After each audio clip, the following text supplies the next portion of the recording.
I would imagine you and your colleagues agree that these kinds of conditions are appalling and unacceptable. Well, certainly hasn't been my experience. I visited ORR and CBP facilities on a lot of occasions, as recently as 3 weeks ago down in McAllen. I'm going again this Friday. So I've made a lot of effort to spend time on the ground. What I will tell you is the conditions I saw in McAllen at the Customs and Border Patrol facility 3 weeks ago, right at the end of May, it's always been tough down there. It's tougher than it's ever been because of the numbers of people that are coming across. And when they are picked up, yes, they do go to a Customs and Border Patrol facility. That is what we charge our men and women who work for Customs and Border Patrol. That's what we charge them with doing. And I will also say I do take a little bit of exception to people who denigrate the motives of Customs and Border Patrol. I mean, these men and women are heroes. There were 4 people found, a mother and 3 children, found deceased down in Mission, Texas, according to the AP earlier today. I don't know what the cause of death was. They said it didn't appear to be homicidal violence. Presumably they died because of weather conditions. These are the types of people that Customs and Border Patrol picks up and rescues on a daily basis, hundreds every day. Sure. And those facilities, yes, are they strained? You bet. Chief Garza, when I was down there last time, said, I've got to take off the line and send down to Walmart to buy Pampers. They are doing their level best. But Congressman, wait a second. Wait a second. What Congress needs to do is appropriate the money to ORR so that they can take those children in a timely fashion. But I just want to return to the question, and obviously this is something you have devoted time and resources to, and I know it's something that is close to your heart and you visit these facilities. But just to establish, you and I agree that the conditions described by that lawyer and others who have actually been in the facility in Clint. I don't know. I have not been to that facility. I can't speak to that. But do you think she's making it up?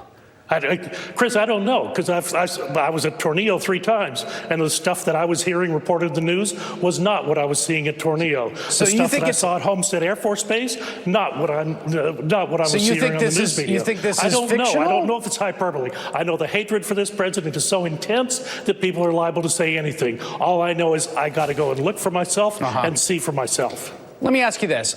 One of the things you say that Mr. Garza says you're overwhelmed and the folks that work for CBP and McAllen are overwhelmed.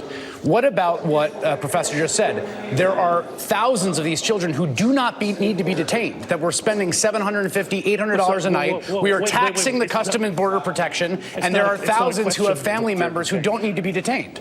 It's not a question of them being detained. Are we under any obligation, after those children are taken into an HHS facility, to an ORR facility, are we under any obligation to make certain that where they go is what is intended? Yeah. I will tell you, when I first started going down there in 2014, and ORR was sending kids off to who knows where, no one called to check on the child after they got there. There was no follow-up. Sure, but you agree in principle. I've been through an adoption procedure myself years ago. It's very, very intrusive with all the social workers. Nobody was even asking a question. I just want to ask if you agree in principle. I mean, there's a question, right? What is the ideal situation? We're just talking about children, okay? The ideal situation, from a policy perspective, you would agree, is if they have a family member in the states that they can go to, for the U.S. government not to stretch its resources and have to look after them and put them with those folks. Someone needs to check that things are as they said they were going to be. Look, I was in another hearing with the Helsinki Commission October of 2015, and we heard from a number of people who were trafficked by family members. So just the fact that they're going to live with a family member is not home free. It can still be trouble. And I am grateful now that the ORR does do some follow-up. They do provide the child with an 800 number they can call if things are not going well. So I think all of those things are positive. We've got stories of family members not even being contacted. Obviously, it should be the case that through this processing system, that family members are contracted and they are contacted and that they are also tracked so that we could have children go to family members and not be lying on the floor being cared for by an 8-year-old. Well, look, in the ORR facilities, and your last guest was was dismissive of the ORR facility. I've been to Casa Padre in Brownsville, Texas. Yes, it's a restored Walmart. You know what? There's not a lock on the door. Any child is free to leave at any time, but they don't. And you know why? Because they're well taken care of. And yes, at some point they are going to live with family, generally not mother or father, but some family member. Let me ask you this. That's a good thing. Let me ask you this. There is a certain line of thinking, it's sometimes publicly said by the administration, sometimes not, that harsh conditions for a 2-year-old, say, with lice who's being cared for, or even unpleasant conditions or not ideal conditions, are part of the policy to act as a deterrent. You want to send the message. I absolutely disagree. Look, here's the problem. No, I'm asking, you don't think that's a proper... Let me just ask. People who advocate for open borders and then a vast social safety net. What do you think's going to happen, Chris? Wait, so you do think it's a proper deterrent? To use that policy as a deterrent? I think an open borders policy is not in the best interest of the United States of America, and I do think a secure border is in the best interest. But look, I traveled down to Central America. I saw the conditions on the ground there. I get that there are problems, but there are much better ways of dealing with this than what has grown up over the past 5 years, and that was prior to President Trump taking office. I also understand the intense hatred for this administration, but you know what? He's going to be your president for another 4 years after this. Whether that's true or not, my focus is more on children with lice crawling through their head in a U.S. facility that we are, as citizens, responsible wait a minute. Those children arrive with the lice, and they are properly cared for. You do not know that. I do. No, you don't know that. Well, wait a minute. They contracted the flu in the facility, is the reporting that we have. No, that is not true. When I was down in McAllen, I went down there. You were not in the facility, sir.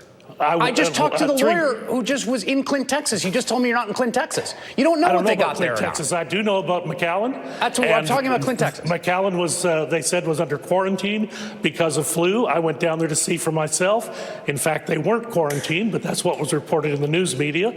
And Chief Garza down there said, yes, we did have a number of cases.